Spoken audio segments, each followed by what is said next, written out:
Hello বন্ধুরা, তোমরা কেমন আছো? আশা করি খুব ভালো আছো, আমিও ভালো আছি। তো আজ কিন্তু ভিডিওটা খেতে খেতেই শুরু করলাম। এখন তো ভুট্টার সিজন, তাই একটু নদীর পাড়ে দাঁড়িয়ে দাঁড়িয়ে ভুট্টা খাচ্ছিলাম। তারপরে একটা ব্যাগ কেনার ছিল, তাই আমরা সোজা চলে গেলাম ব্যাগের দোকানে।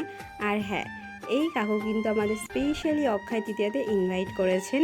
আর হ্যাঁ, কাকু কিন্তু খুব ভালো করে যত্ন করে এক একটা ব্যাগ দেখাচ্ছিল। আমরা একটু বিরক্ত করেছি কাকুকে, কারণ দেখো অনেকগুলো ব্যাগ দেখার পরে অবশেষে আমরা কিন্তু এই ব্যাগটা ফাইনাল করেছিলাম।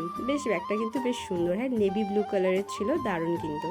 তো এইবার ব্যাগ নেওয়া হয়ে গেছে। এবার একটু টুকিটাকি বাজারের জিনিস নেব, খাওয়ার জিনিস, কারণ বাড়িতে একটা ছোট্ট বাচ্চা আছে আমাদের গোপু সোনা, যার জন্য যখনই আমি বাজারে যাই আমাকে লাড্ডু আনতে হয় আমাদের লাড্ডু গোপালের জন্য।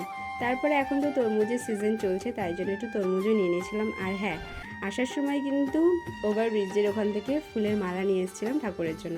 তো তোমাদের ভিডিওটা কেমন লাগলো? সন্ধ্যাবেলাটা এইভাবেই কাটালাম আজকে, তাই তোমাদের সাথে শেয়ার করলাম। ভিডিওটা ভালো লাগলে কিন্তু অবশ্যই জানিও। আর হ্যাঁ, তোমরা কে কে ভুট্টা খাচ্ছ আমাকে কিন্তু কমেন্ট সেকশনে অবশ্যই বলো। হ্যাঁ, এখন কিন্তু ভুট্টা সিজন। টাটা।